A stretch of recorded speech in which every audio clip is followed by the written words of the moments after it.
Welcome to episode 16 of the Rescued by Dragons podcast, Tales of the Brunch Club, a fantasy fiction podcast inspired by a weekly homebrew Dungeons & Dragons campaign. Before we begin the story, I wanted to let you know that this is a very short episode.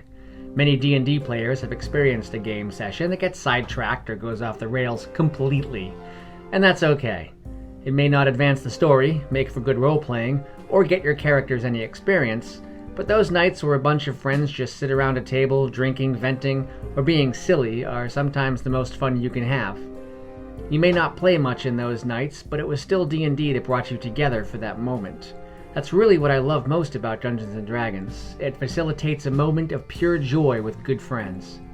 We love doing this podcast, but we promised ourselves we would not let it take away from how much fun we have while playing. The occasional short episode like this one is the result of that promise. However, we don't want to shortchange our listeners who have to wait a full week for each episode, so we're posting this one early as a bonus. You'll still be getting a full-length episode this coming Sunday, as promised. And there's one more very important thing I need to tell you. We all really appreciate everyone who's taken the time to listen. Thank you so much. It really does mean a lot to us. Now, on to our story. My name is Dominic White, and I invite you to picture yourself in a cozy, torchlit tavern, ale in hand, gathered around the table with other listeners, waiting to hear the next chapter in the tale of the Brunch Club. But first, a quick recap of our previous episode. In episode 15, Vorjon barricaded the guard tower entrance, while Drusilla, Alora, Salas, and Saberhagen killed the remaining gnolls from atop the ramparts. Saberhagen extinguished the burning buildings with a conjured sleet storm. Drusilla and Vorjon healed as many guards as they could. Drusilla made sure they saved one gnoll corpse from burning, so she could question it later. Druron and his son Kif presented Vorjon with a magical mace called Eclipse, as a thank you for saving the town. Two leaders of Elnor portaled into Wheaton to question Saberhagen about the use of divine magic during the gnoll attack. Salas used the scroll of Find Familiar and conjured a pygmy owl she named Pip. The Bloodwood scarecrows appeared once again, this time outside one of the town gates. When Saberhagen cast a scrying spell on a Bloodwood branch, they saw an old elf in a forest transform into an elk and run away. And now, episode 16, Day Drinking. The Brunch Club left the inn before dawn so they could carry the gnoll corpse to the sunspot in the cover of darkness. Jenkins let them in and guided them upstairs to Saberhagen's sanctum. The scrying bowl and floating cushion had been put away to make room. Vorjon propped the gnoll up against the wall into a sitting position. Its head was slumped down with the bottom of its muzzle resting against its chest. Vorjon said to them, "I am going to say prayer that will force it to tell truth. It affects wide area, so if any of you have secrets, you may want to back away 8 feet from the gnoll." Everyone except for the cleric and paladin backed up to the opposite side of the room. Vorjon finished his prayer and stepped to the side so Drusilla could start her ritual. "I'll be the only one that can ask it questions," she told them, "and we won't have much time." She held the emblem of the Raven Queen she wore around her neck as she quietly said a prayer. The gnoll's shoulders shifted against the wall as air seemed to unnaturally fill its dead lungs. His head jerked up and his black eyes fluttered open. He stared at the cleric.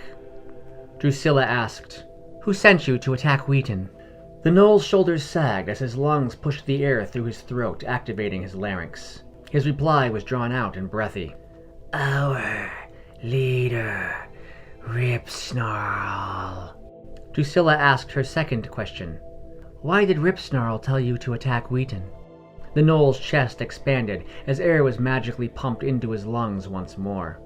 On the forced exhale, he answered, "Rajat commanded it."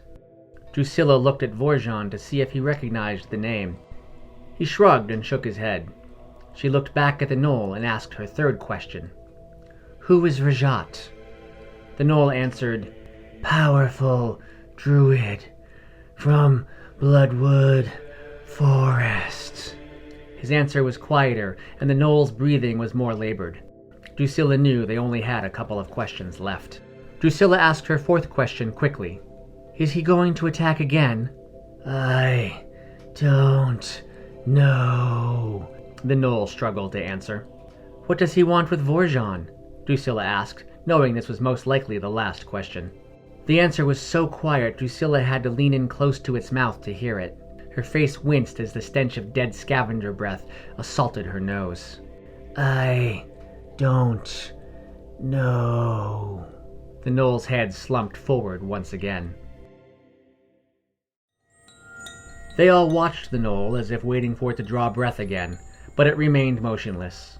Salas broke the silence that had filled the room. That didn't tell us much, except that the druid leaving the scarecrows is the same one commanding the gnolls. I mean, 2 druids with a hard-on for Vorjon. That would be quite the coincidence. Vorjon replied, I think immediate danger to town seems over. Elora added, If this druid is really after you for some reason, maybe the safest thing for the town is to head to Elnor. I'm not sure a druid would be willing to attack us there. They'd be better equipped to deal with it than Wheaton, Drusilla suggested. Vorjon nodded. Then we tie up loose ends here and head to Elnor as soon as possible. Salas gestured with her thumb at the gnoll slumped against the wall. Speaking of loose ends, Saberhagen stretched, then said, I have the perfect place for him. A portal appeared next to the gnoll. Vorjon, if you don't mind. The Dragonborn heaved the body through the magical doorway, which closed when the gnoll was out of sight. Jenkins entered the room holding a pillow. Saberhagen leapt onto it. They followed him and Jenkins downstairs. Saberhagen said to them as they left, See me before you leave town. I have a few things I'd like you to pick up for me in Elnor. It was still early morning when they left the Sunspot, but decided to see if Mayor Gladstone was available. He was, and they were granted an audience. They asked the mayor if he could recommend anyone trustworthy and skilled enough to take care of the lighthouse for them and perhaps start on repairs. Mayor Gladstone smiled warmly at them. Your timing couldn't be better, my friends.